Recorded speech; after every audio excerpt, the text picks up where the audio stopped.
What's up, guys? Zach Evanish here, coming to you from the Underground Strength Gym. I'm here in Manasquan, New Jersey. And I was just thinking to myself, this correlation of two topics that mean a lot to me. Number one, if you've been following me, a lot of you know I love kind of older equipment. You know, I love the vintage equipment, the vintage books, and the lessons learned. I bought Ivanko plates here because I grew up in a gym. Starting in 1990, the gym had all Ivanko. My first gym, the YMCA, had all York barbell. And so that noise is music to my ears. And those of you that are new here, make sure you subscribe, hit the like button, and of course, drop comments, questions below. I'd love to help. And so the correlation between two things. So why do I love this older equipment? Think of the videos I've been posting recently, Iron Roots. I'm paying homage to those who paved the way before us. George Hackenschmidt, Dr. Ken Leisner, Brooks Kubik. I often speak about my earliest mentor, Coach Ethan Reeve. And I'm 45, and one thing that I sometimes come across is younger coaches, guys who are in their 20s, early 30s, maybe even mid 30s. They don't know who Dr. Ken Leisner is. They don't know who Mike Mentzer is. They don't know about high intensity training. And some of those coaches, some athletes even used to train with me, not just for a year, but years, essentially get mentored by me. And when they're asked, hey, talk to us about how you got into us, they will never mention Zach Evanish. They will never mention Underground Strength Gym. They will not give credit. But I think about how I started thinking differently in strength and conditioning. Who did I speak with all the time? Louis Simmons, every week. And so I still buy shirts from Westside Barbell. I buy my bands from Westside Barbell. That's an early days grappler, which he no longer sells. But I purchased that when I was training athletes out of the garage. I never met Dr. Ken Leisner. In fact, we never even spoke on the phone. But I pay my respect to him all the time. And I think that's why I love the old equipment, because not only does it remind me of who paved the way and who mentored me, whether they know it or not, but I also think about things like this. The men who paved the way before us, when they would train and had no bumper plates, they couldn't drop the weights. They couldn't disrespect the weights. So if they did a clean and jerk with 315, guess what? They had to lower it under control. Or like John Grimmick, he'd let it go and catch it in the crook of his arms like a Zercher squat position. And so seeing this old equipment reminds me that I'm standing on the shoulders of giants. And I was mentored by them, even if I never got to meet them. Why I speak so often of Bill Starr.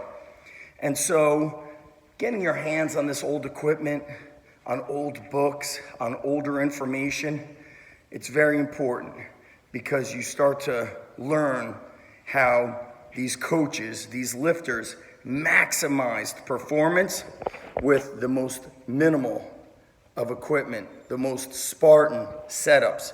The original York Barbell Club was on the second floor, so they could not drop weights. Not because there was no bumper plates, but the weights would literally crash through the floor, and they would land on the bottom business, which I think was the Hoffman Oil Company. Originally, Bob Hoffman was in the oil business. People used oil for heating. And for you young coaches out there, stop hiding like you've never learned from anybody else. Stop disrespecting, making your dumbass YouTube videos about how you hate Westside Barbell. How do you hate Westside Barbell? Louis Simmons has done more for strength and conditioning than any YouTube hater can ever fathom. So start giving respect. Stop pretending like you've only learned from your undergrad degree and your experiences, which is really bullshit. I began training in 1989. It was June of 1989.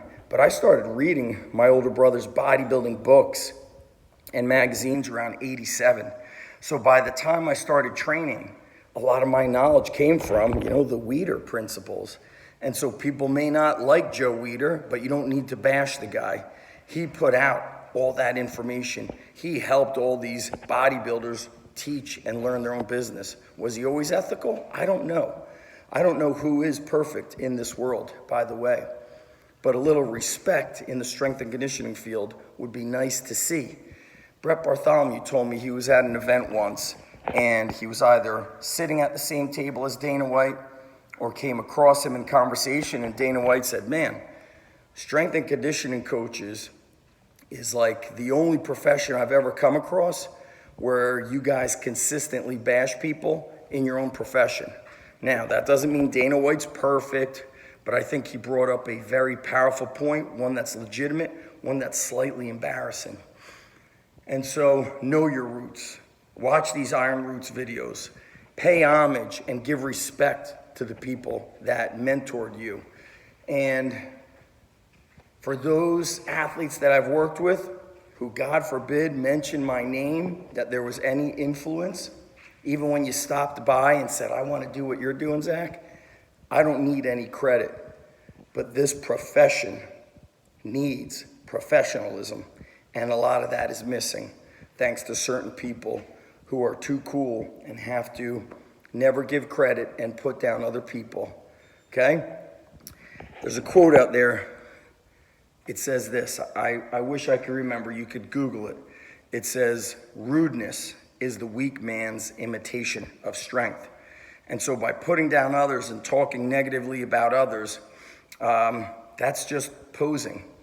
And Aaron Osmus, AA, pen and paper strength app. He's got a great, I love that Instagram, and there's a great one that says something to the effect of, the weight room is where all things are equal. It doesn't matter the color of your skin, the car you drive, the money in your bank account. It doesn't judge you. All things are equal. And so it's a place where the frauds and the posers are exposed. And the way I explain it to my kids is, I could watch you play football, baseball, compete in wrestling, whatever the sport is, and I see your talent. I don't necessarily see your work ethic, but I could stand here and watch you move in the weight room, and now I could see who's a worker. I could shut the music off. I could shut off the radio and see who's doing the work and who's flapping their lips. And so the weight room exposes the frauds. And in this strength coach field, I hope we start moving more towards strength coach professionalism. Hit the links below. Make sure you subscribe. Hit the like button. Drop a comment or question below. I appreciate you watching.